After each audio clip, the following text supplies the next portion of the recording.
buenos días y bienvenidos a un nuevo programa de La Diferencia acá por el canal 23, el canal de la familia.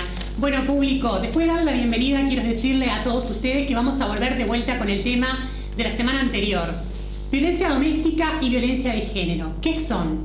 El disparador, como todos sabrán, fue este crimen que sucedió el 25 de agosto. Y bueno, lo he traído al piso porque creo que es un tema de actualidad y es un tema muy relevante para esta sociedad que cada vez está más violenta. En el programa anterior tuvimos como invitado a un logoterapeuta, Pedro Silva. Hoy tenemos otro invitado con el mismo apellido, pero es abogado. ¿Por qué? Tenemos que ver las causas. ¿Qué produce que haya un opresor y un oprimido? ¿Qué es lo que produce que se genere este tipo de violencia que muchas veces acaba con la vida, principalmente de mujeres, que son las más vulnerables en la sociedad? Y hoy tengo, para darle un marco legal también a este tema, bueno, ¿cuáles son las consecuencias después de una violencia doméstica, de una violencia de género?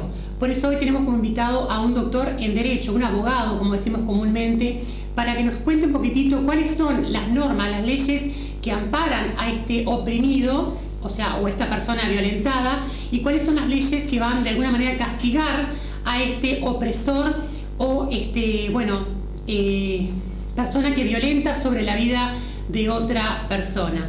Pero antes de ir con el invitado vamos a un pequeñísimo corte y ya volvemos con más La Diferencia. Quédense ahí.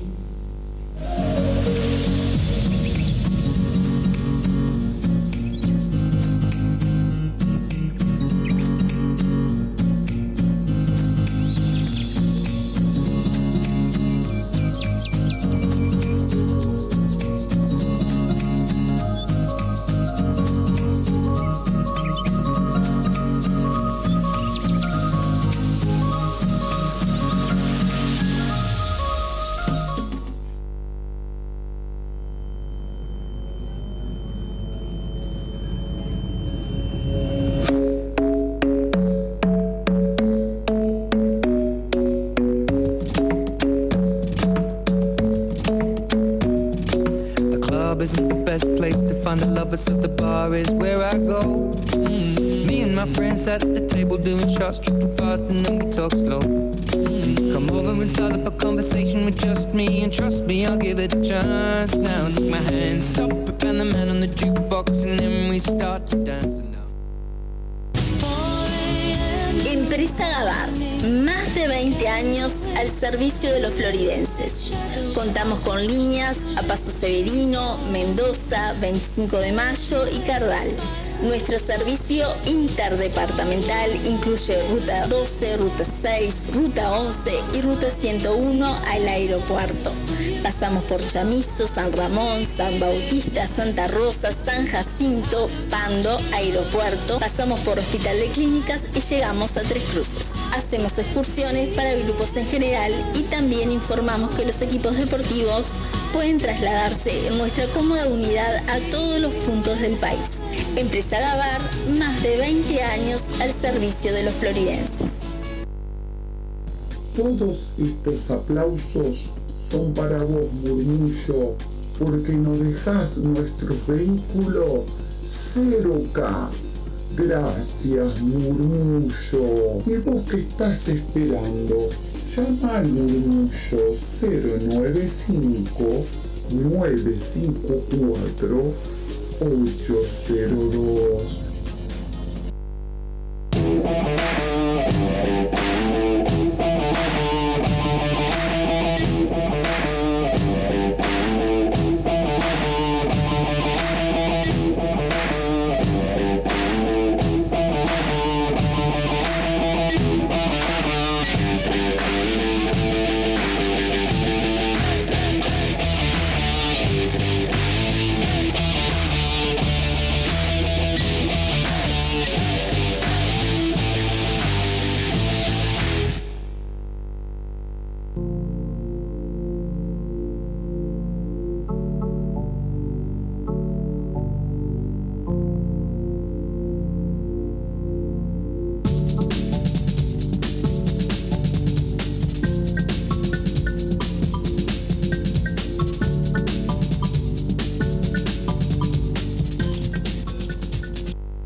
Bueno, y seguimos con más La Diferencia acá por el canal 23, el canal de la familia. Y como les decía, hoy tenemos el gusto de estar con un doctor en Derecho, un abogado joven de acá de la ciudad de Florida, que bueno, nos va a hablar las leyes que protegen de alguna manera a estas personas que son oprimidas y también esas leyes que frente a un juez van a castigar, por decirlo así, a esta persona que ejerce opresión o que ejerce algún tipo de violencia sobre otras personas. Hoy tenemos el gusto de estar con Alejandro Silva. Bienvenido, Alejandro. Muchas gracias, Michelle. Buenos días, ¿cómo estás? Muy bien.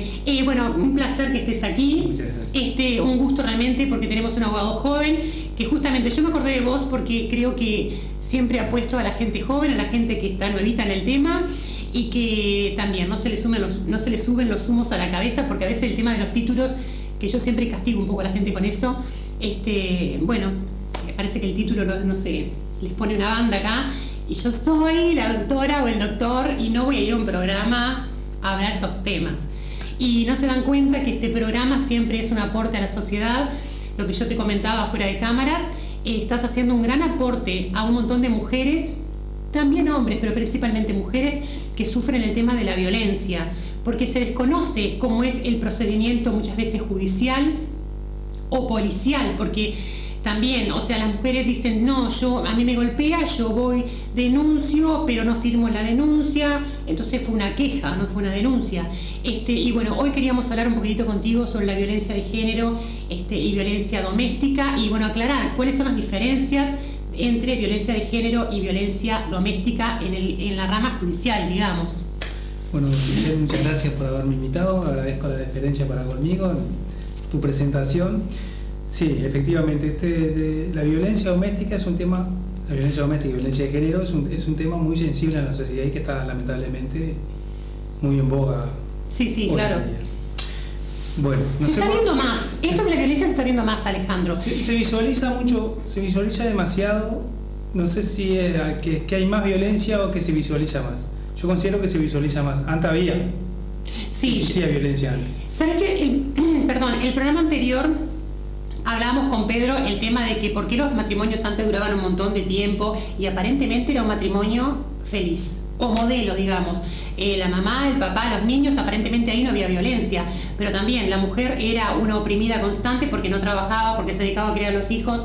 El padre de familia o el hombre de familia, el padre de los niños, venía de repente borracho o tenía relaciones extramatrimoniales y bueno, y todo se aceptaba y todo se callaba y todo se tapaba en la sociedad.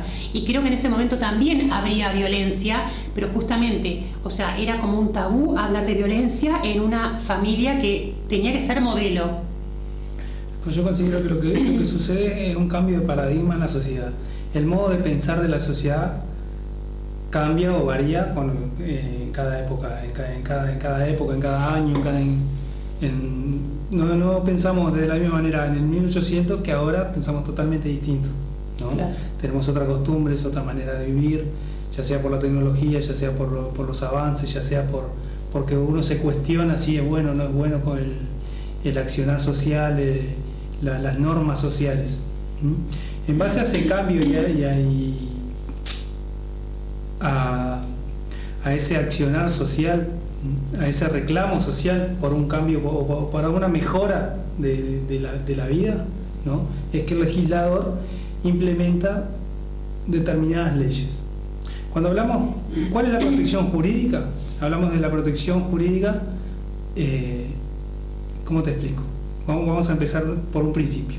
Vamos a hablárselo claro para que el público lo entienda. Si hablamos de leyes, hablamos de el relacionamiento entre las personas. Claro. ¿No? El fuero externo, porque la ley regula la vida en sociedad. ¿no? Claro. No regula el fuero interno, lo que pasa adentro. El psicólogo te pudo haber hablado de qué es lo que sucede dentro de la persona, dentro del agresor, dentro del agredido. Eso es el fuero interno. La ley no puede regular esa parte porque la ley solamente se ocupa de regular las relaciones entre las personas, entre vos y yo, entre yo y las personas que están en la calle, ¿verdad? Eso es lo que regula la ley. Claro. En base a eso tenemos una ley, hoy en día rige en Uruguay una ley, la ley 19.580, que es la ley de violencia de género. Esa ley es una ley de cerca de 70 artículos y en el artículo 6 establece o enumera, no en forma taxativa, enumera los tipos de violencia. Era lo que vos comentabas recientemente, o lo que pudiste haber hablado con el psicólogo del programa anterior. Tenemos la violencia física, violencia sexual, violencia psicológica. Claro, porque el tema de la violencia también, Alejandro, es como muy amplio, ¿no? Y es lo que yo también hablaba contigo, creo que por teléfono hace unos días. No se define, o sea, en la gente, o sea, hasta dónde es violencia. No, él en realidad me insultó, me agredió, pero a mí nunca me pegó.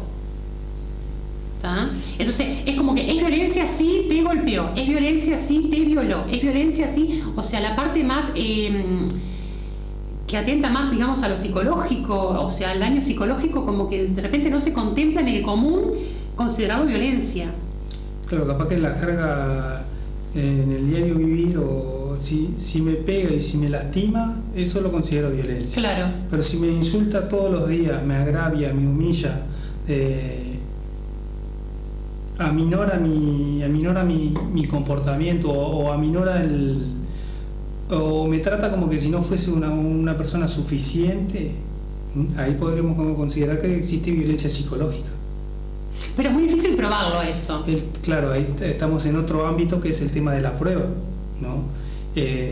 Una cosa es que se configure el delito y otra cosa es tener los elementos probatorios suficientes como para hacerle saber al fiscal o hacerle saber al juez, que son en este caso son los responsables de la investigación, hacerle saber que efectivamente ocurre ese tipo de violencia.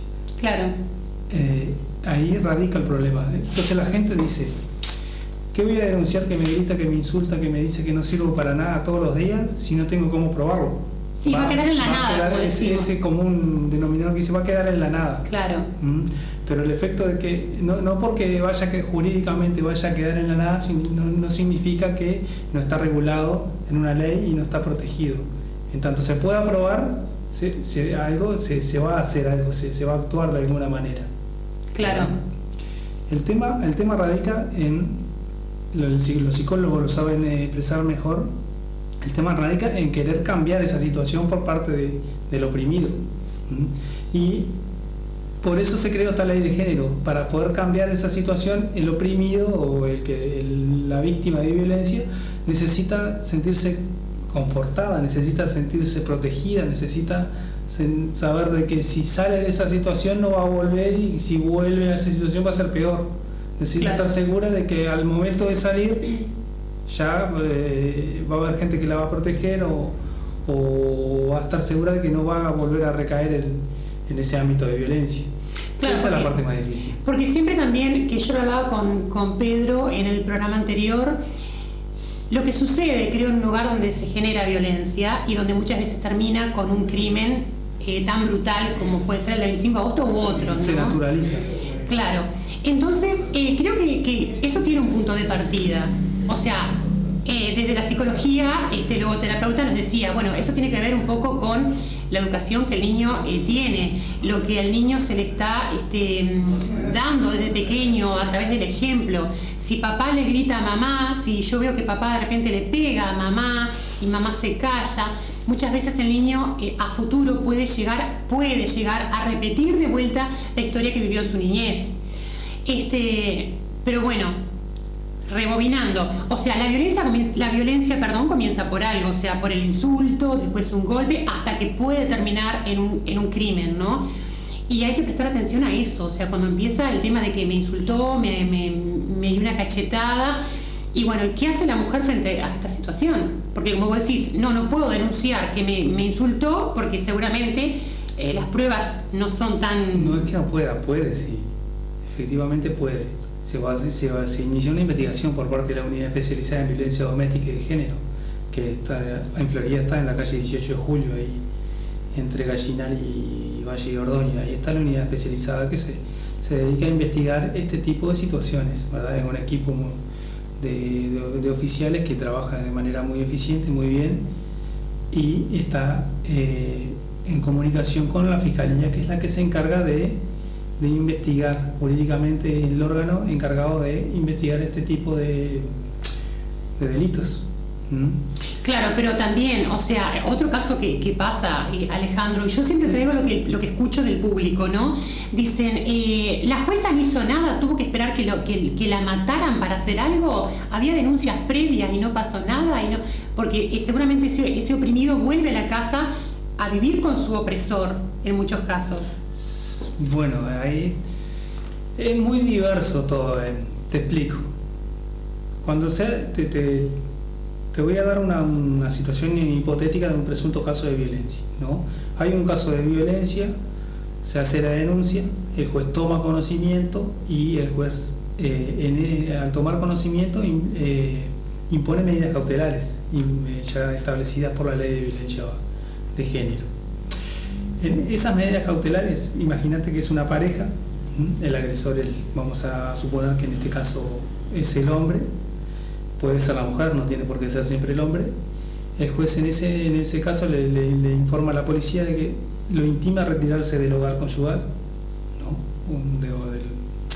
El hombre se tiene que retirar, va a ir acompañado de la policía, va a retirar sus pertenencias, y a los 3-4 días la jueza va a citar a audiencia para tomar conocimiento de primera mano de qué fue lo que sucedió, en qué consistió el hecho de violencia. Pero ya se tomaron esas medidas cautelares, que es el retiro del hombre del hogar conyugal, ¿no? Claro. No importa de quién sea la casa, si puede ser del hombre, puede ser de la mujer, puede estar alquilando a ambos en común, pero la medida primaria es que para evitar que continúe la violencia vamos a retirar al agresor, al opresor de ese hogar. Ese retiro, esas medidas tienen un mínimo de 180 días. 180 días son 6 meses. Imagínate que esa pareja tiene hijos. Al agresor se le impide que vea a sus hijos por el lapso de 3 meses, a menos que los niños digan de que no hay problema, de que no hay un riesgo mayor, y ahí sí, por intermedio de un tercero, el agresor puede ver a sus hijos. Eso está todo bien establecido en la ley de violencia de género, exactamente. Eso es lo que ocurre en un caso hipotético de violencia.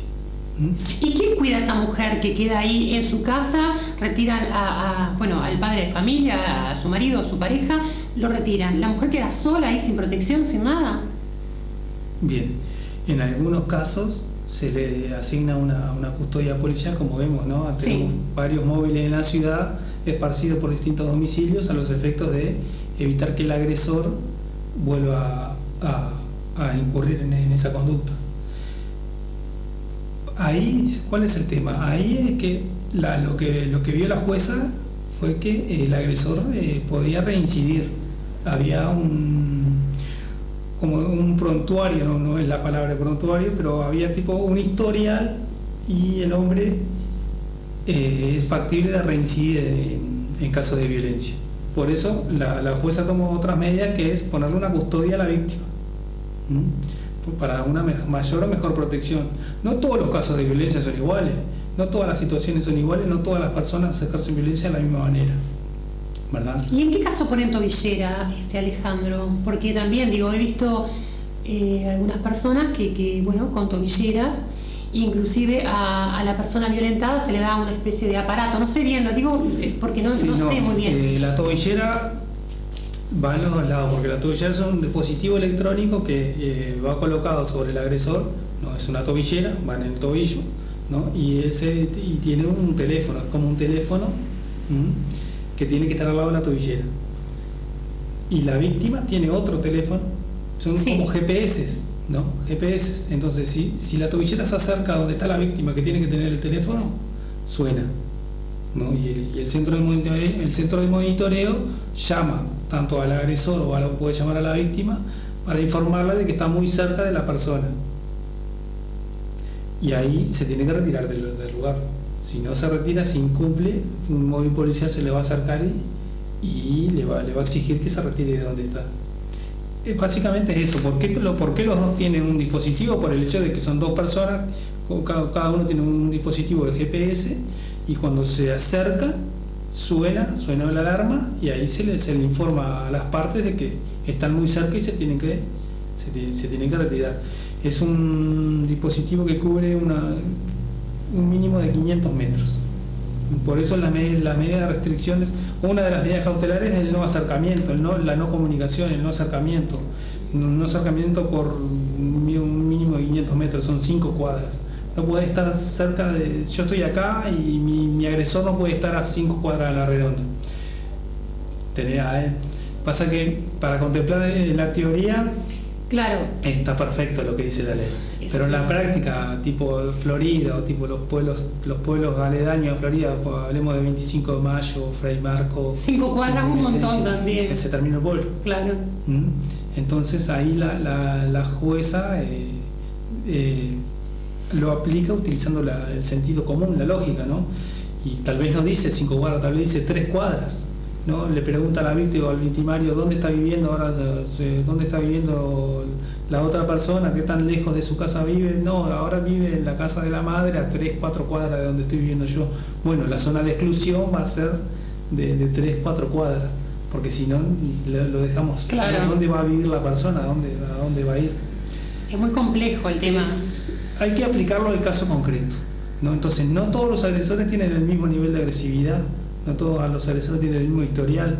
En base al historial y en base hay que hacerle un examen, la ley lo prevé, hay que hacerle una pericia psicológica, a la agresión psicológica. El ITF, el Instituto Técnico Forense, que está compuesto actualmente por una psicóloga y un asistente social acá en Florida, son las que se encargan de hacer esa pericia, ¿verdad?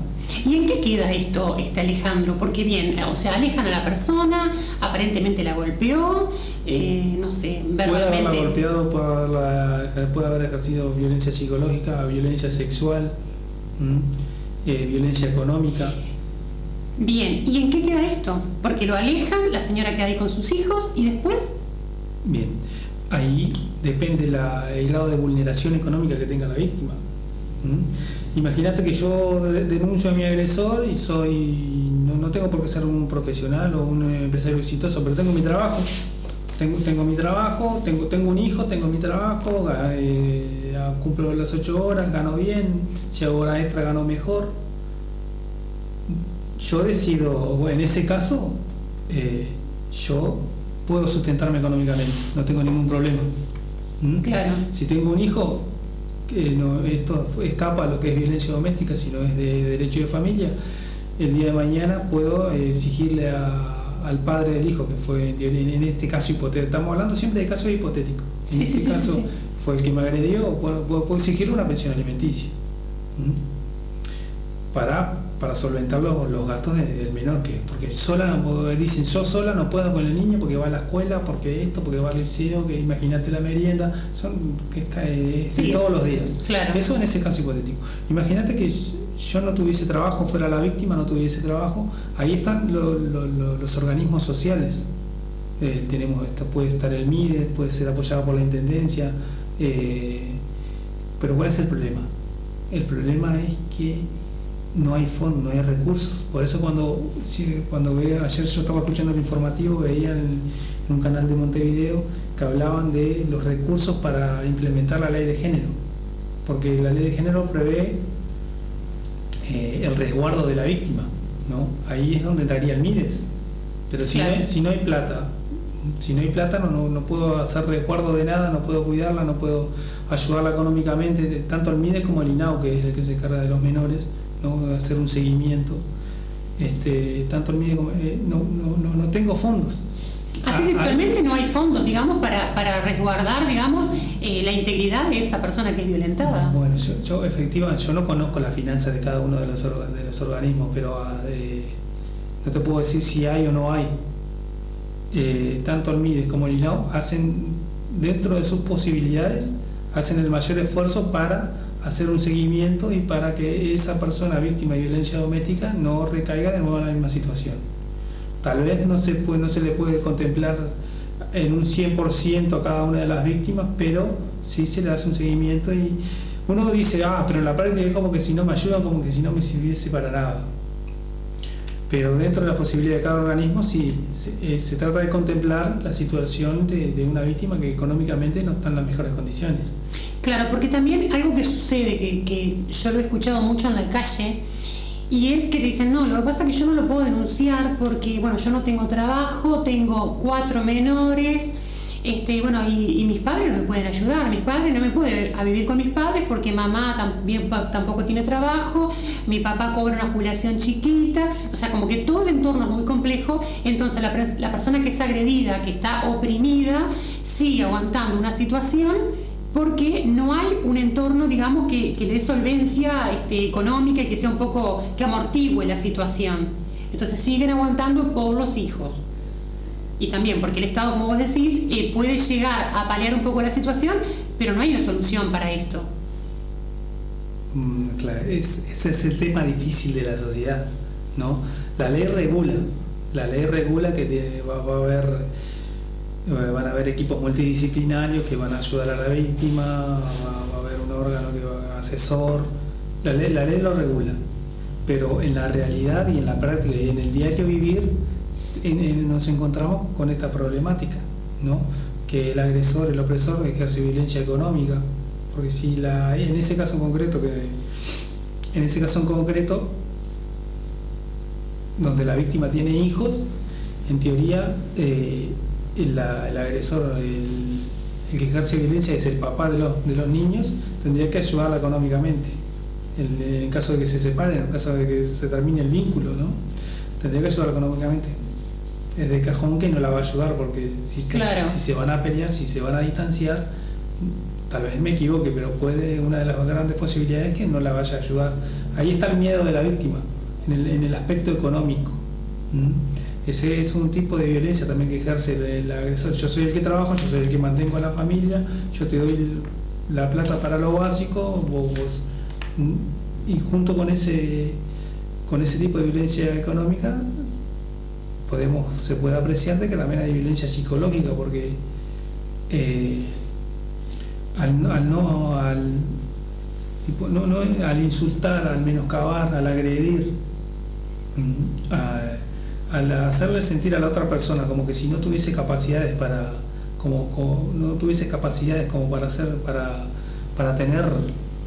él mismo tener, no sé, un trabajo, una solvencia, para valerse por sí mismo, ahí es donde se ve el ejercicio de la violencia psicológica. Claro, un tema muy complejo también, porque, o sea, pasan todos los niveles sociales y económicos, pero el sector creo que más afectado son aquellos de bajos recursos, donde el señor de repente trabaja en un empleo con un sueldo básico, que ni siquiera estamos hablando de un profesional, o trabaja de changas, o trabaja, no sé, o sea, siempre el sector que se ve, me parece a mí, más afectado es el que tiene más problemas económicos. Yo no sé si se ve más afectado porque es el que más vemos, por eso se ve más afectado. Capaz que las clases sociales un poco más altas o media, como no vemos ese problema económico, no lo vemos como afectado. Sí. Pero no solamente tenemos que ver lo económico, porque la violencia no es solamente después, ¿qué hago? No tengo plata para vivir, ¿qué hago? Esa no es la violencia, ese es el después. Claro. Ese es el después, y para eso está el INAU, el MIDES, algún otro tipo de prestaciones que van a ayudar a la víctima que no tiene preparación para insertarse en el mercado laboral, porque ha sido una ama de casa toda la vida, que no digo que sea malo ser ama de casa, no, simplemente digo que claro, es la realidad, ¿no? Es mucho trabajo ser ama de casa, porque tenés que estar todo el día, los niños, la casa, la limpieza.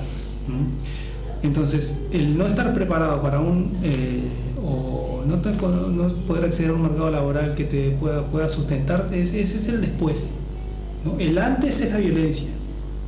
Claro, pero a veces el tema económico, o sea, es una condicionante. El dinero no hace la felicidad, claro, pero como ayuda, como es dice la gente. Es una condicionante para denunciar. Claro. Pero el que yo no haga la denuncia no significa que no haya violencia. Hablando de violencia, Alejandro, ¿cuál es la diferencia entre violencia de género y violencia doméstica? Porque eso como que no está muy marcado, no lo vemos. Sé que una está dentro de la otra, esto me hace acordar los huevos rusos, sí. ¿Viste? Uno está dentro del otro, pero hay una diferencia entre una y otra. Bien, te explico. Violencia de género, violencia doméstica. ¿Sí? Violencia va a haber. Entonces, la diferencia es el ámbito. Tenemos en principio la ley 17.514, era la ley la que regía anteriormente, rige actualmente, perdón, pero fue una de las primeras leyes que habló de violencia, y era la ley de violencia doméstica, desde el año 2002, los números no importan. Sí. ¿No? Y actualmente está rigiendo la ley 18.590. Violencia doméstica cuando hay violencia física, sexual, económica, psicológica dentro del ámbito familiar. O no importa si estás casado o estás en pareja, o como dice la gente, estoy juntado, estás en concubinato reconocido o no.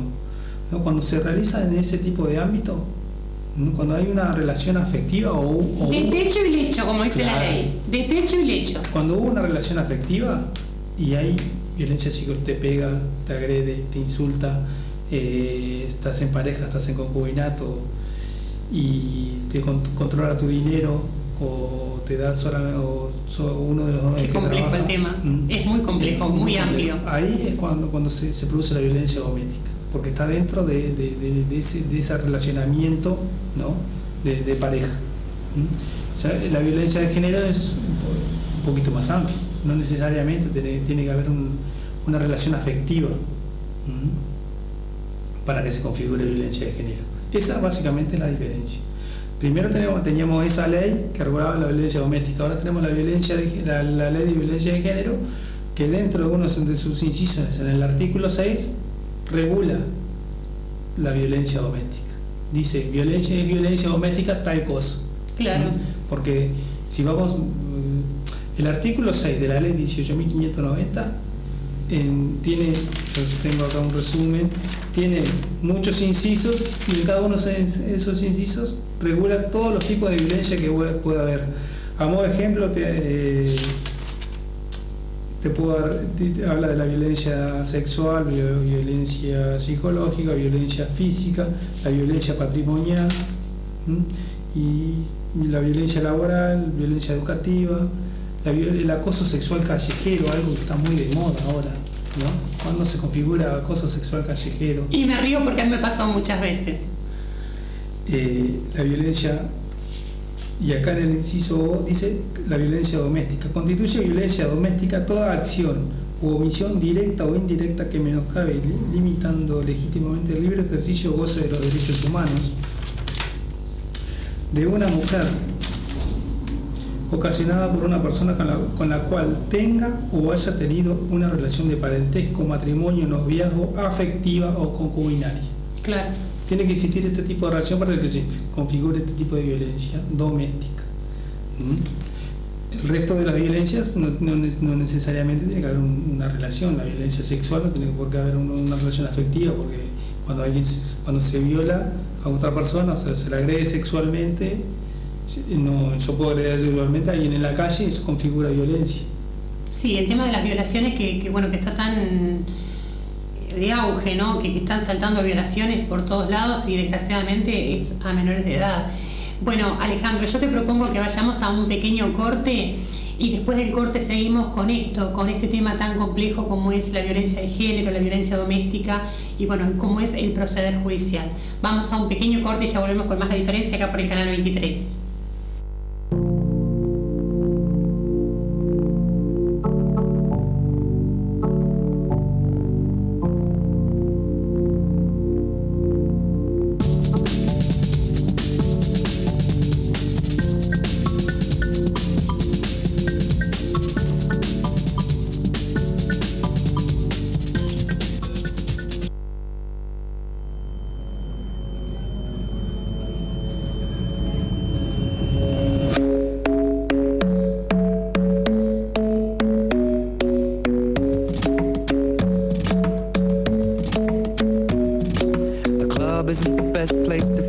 So the bar is where I go. Me and my friends at the table doing shots, tripping fast and then we talk slow. Come over and start up a conversation with just me, and trust me, I'll give it a chance. Now take my hand, stop it, and the man on the jukebox, and then we start to dance now.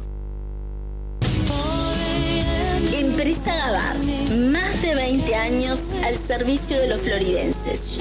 Contamos con líneas a Paso Severino, Mendoza, 25 de Mayo y Cardal.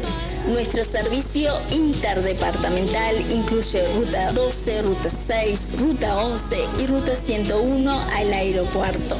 Pasamos por Chamizo, San Ramón, San Bautista, Santa Rosa, San Jacinto, Pando, aeropuerto. Pasamos por Hospital de Clínicas y llegamos a Tres Cruces. Hacemos excursiones para grupos en general y también informamos que los equipos deportivos pueden trasladarse en nuestra cómoda unidad a todos los puntos del país. Empresa Gabar, más de 20 años al servicio de los floridenses.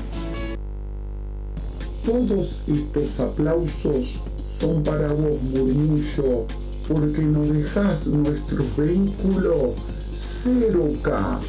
Gracias, Murmullo. ¿Y vos qué estás esperando? Llama al Murmullo 095 954 802.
Bueno, y seguimos con más de diferencia acá por el canal 23, el canal de la familia. Estamos hablando con Alejandro Silva, doctor en Derecho, comúnmente, como decimos, abogado. Bueno, encarando un poco lo que es la violencia de género y doméstica y cómo es el proceder judicial, que muchas veces la gente dice llega tarde, llega cuando el crimen ya sucedió. Pero ¿qué pasó con esa víctima que, no hizo la denuncia correspondiente en el momento correspondiente? Pero antes de hablar con Alejandro sobre este tema, sobre el procedimiento, quiero agradecer a Mónica Álvarez, que me ha peinado para el día de hoy. Mónica Álvarez está en la calle 33 940, casi Avenida Artigas. Y también recordarles que María F está con un 20% de descuento en todas las botas de invierno. Ahora sí, Alejandro, vamos a hablar un poquitito sobre cómo es el procedimiento, cómo sería el proceder de la víctima frente a la justicia y por eso ahora quiero hablar de ese tema. Bien. ¿Cómo tendría que hacer yo si soy violentada? ¿Me golpea o me insulta o me agrede? ¿Qué tengo que hacer? Bien. Hacer la denuncia. Hacer la denuncia y firmarla. Claro, cuando uno hace la denuncia, la firma. La denuncia es poner... Hay una diferencia entre denuncia y queja, porque también la firmó... no firmó la denuncia. Fue, como dice la gente, a la comisaría y no firmó la denuncia. ¿Qué es lo que hizo? Entonces, una queja. Cuando uno firma la denuncia, claro. Mi pregunta es, ¿para qué fue a la comisaría si no firmó la denuncia? Un paseo. Claro, fue a pasear, fue a decirle, es como ir a hacer un comentario como un niño. A la oficial de policía. Fulanito me pegó. Me pegaron, te pegaron, vení, dejá sentado que te pegaron. La firma, ¿no? No firmó. ¿Y qué significa no firmó? Ahí tenemos la importancia de la firma, ¿no? La firma es el consentimiento que uno, es el aval, es el consentimiento de uno de lo que dice el papel. Claro. ¿No? Si el papel no tiene mi firma, es como que si no tuviese mi consentimiento de que lo que yo relaté es real. Por claro. Eso es el no firmó. Entonces, si yo voy a ir a la comisaría, me decidí a ir a la comisaría porque considero que la situación que estoy viviendo no la puedo seguir soportando, no es buena, no me favorece, no es buena para mi salud, no es buena para mí, para mis hijos, Tengo que ir a la comisaría y tengo que firmarlo, porque si no la firmo es como un papel que tiene un cuentito, que ¿quién se va a hacer responsable de ese cuentito si la víctima no lo firmó? Ahí está el problema. Claro. Es decir, como decirle al oficial, me pegó, me lastima, me agrede, me insulta. La importancia, por eso la importancia de firmar. ¿Qué pasa, Alejandro? Pero para que... Perdón, te corté. No. Ahí, ese es el caso de la víctima que va y que denuncia. Después tenemos el caso de los vecinos, que escuchan, que viven al lado, que saben, que conocen, que lo ven todos los días, que tienen contacto directo, tanto con la víctima como con el agresor, y que el victimario le dice, vos no te metas, esta es mi familia. El tema del diario vivir de todos los días. ¿Cómo accionar? ¿Qué hacer? ¿Qué no hacer? Claro, porque se genera un ambiente como de temor también. Porque la gente dice, no, yo no me meto porque ellos discuten, se pegan y después... Quedo mal yo porque ellos se vuelven a arreglar y queda todo en la nada. Entonces yo quedo mal frente a ellos y todo sigue como si nada. Y ahí tenemos el artículo 59 de la ley de violencia de género, que te lo voy a leer para que la gente... Sí, lo sepa, que es realmente importante. Denuncia, dice el artículo 59. Cualquier persona que tome conocimiento de un hecho de violencia basada en género puede, por cualquier medio, dar noticia al tribunal o a la fiscalía competente, los que adoptarán de inmediato las medidas de protección urgentes que estimen pertinentes de acuerdo a lo previsto en la ley. Siempre que la noticia presente verosimilitud, no le caberá responsabilidad de tipo alguno a quien lo hubiere dado. Después el artículo continúa, ¿no? O sea que este artículo habilita a cualquier persona que haya veo a mi vecino o mi vecina que es víctima de violencia doméstica, violencia de género, que le pegan, que le dio una cachetada, que le dio una paliza, que la cincha del pelo, la trae para dentro de la casa cinchándola del pelo, que le insulta, que la agrede, que la menoscaba moralmente. Lo veo todos los días. Entonces puedo ir yo como vecino y hacer la denuncia. Esto no es un tema jurídico, esto es más un tema social y de responsabilidad y, por decirlo de alguna manera, de compañerismo. Para con el que yo conozco, para con el vecino. Alejandro, pero yo, por ejemplo, me entero que mi vecina es golpeada por el marido y voy y digo, no, yo no puedo aguantar esta situación porque hay niños, pobrecitos, no sé qué. Voy y digo, yo quiero denunciar a mi vecino que golpea a mi vecina. Bárbaro, efectúo la denuncia. Va ahí a violencia de género. Voy a violencia de género. A la unidad especializada en violencia de género. Así que está en la calle 18 de julio entre Gallenal y Valle Ordóñez. Bárbaro, pero seguramente van a acudir a la víctima. La oficial va a tomar declaración, le va a tomar declaración al denunciante, van a citar a la víctima, le van a preguntar y van a elevar los antecedentes a la fiscalía para que investigue. Se va a tomar conocimiento por parte del INAU de la situación, del INAU y del MIDES. ¿Y qué sucede si la víctima comienza a negar? No, en realidad nos peleamos, pero no, a esa magnitud no, nunca nos pegamos, nunca... simplemente nos dijimos un montón de cosas. ¿Qué pasa si la víctima niega? Porque también eso sucede, Alejandro. Entonces, por eso la gente también tiene temor. No, yo no denuncio porque después le quedo mal soy yo. O sea, es tan complejo el tema de la violencia de género y de violencia doméstica. Pero si yo no voy a denunciar porque tengo miedo de quedar mal, entonces estoy encubriendo a la persona al agresor. Estoy encubriendo al que ejerce violencia, ¿no? Por no quedar mal yo, claro, dejo que le peguen a otro o dejo que maltraten a otro. Ese yo considero en lo personal que ese es el mal concepto que tenemos. No es que yo no quiera quedar mal, es que yo, si denuncio es porque quiero que cese ese problema de violencia. Quiero que cese, quiero que las autoridades competentes tomen sus cartas en el asunto. Y creo que es lo moralmente correcto también. Es lo moralmente correcto, ya escapa a lo jurídico, por eso te digo. No es que yo no tengo que no quedar mal. Yo tengo que hacer lo que me parece que es bien, que es bueno. Que es lo correcto, que claro. Es lo correcto o que evita o que se continúe con ese problema de violencia. Ahí radica el asunto. Vos me decís, no, la víctima está en esa situación, está en esa situación de violencia, se Si lo niega, habiendo violencia, si lo niega, eso es una situación psicológica, ¿no? Psicológicamente está como acostumbrada, los psicólogos lo saben explicar mejor, está como acostumbrada a esa situación, lo ve natural. Ahí está el problema. Por eso los equipos multidisciplinarios, tanto de INAO como de MIDE, hacen sus informes, ¿no? Tienen entrevistas con los psicólogos, te llaman de INAO, te llaman de MIDE, te llama la fiscalía, te entrevista una psicóloga, ¿no? En esas investigaciones, ¿no? Que hacen estos, son los órganos competentes para realizar la investigación, y esa psicóloga hace un informe, te hace unas preguntas, y en base a esa serie de preguntas que tienen unos formularios que sirven para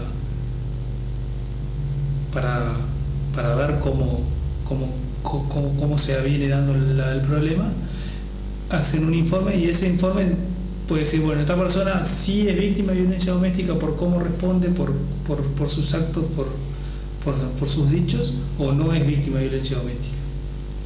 Claro. Porque si lo niega, como te decía al principio, está dentro del fuero interno y la ley ahí no interviene. Claro. Es la misma persona, por eso lo que sí puede intervenir la ley es en formar equipos o organizaciones que ayuden a que la persona víctima se dé cuenta de que eso no está bien y que tiene que cambiarlo.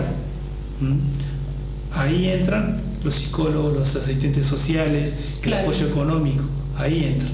Pero en definitiva es eso, voy y hago la denuncia, no la quiero firmar, bueno, la policía ya tomó conocimiento, entiendo que tomó conocimiento, y va a prender la lamparita. Si vino acá y denunció, pero no quiere firmar porque tiene miedo. Claro. Va a prender la lamparita, le van a hacer un seguimiento.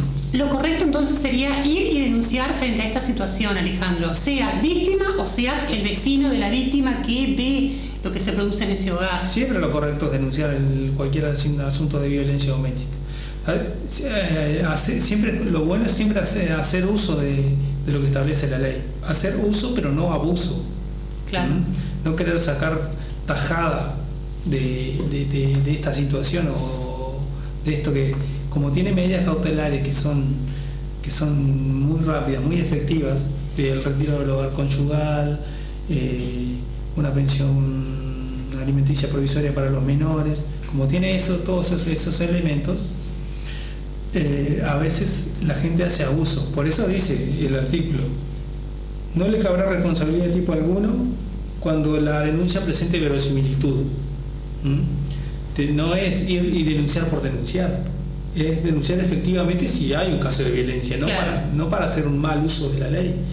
Me llevo mal con el vecino, no lo quiero ni ver cerca, voy a decir que le pega a la mujer. No es. Es muy descabellado igual eso, hacer eso me parece muy descabellado. Pero puede caber la posibilidad, ¿no? Claro. Por eso la ley establece que tiene que haber verosimilitud de la denuncia. Así que van a tener personas, señores que sufren violencia, van a tener que denunciar llegado el momento.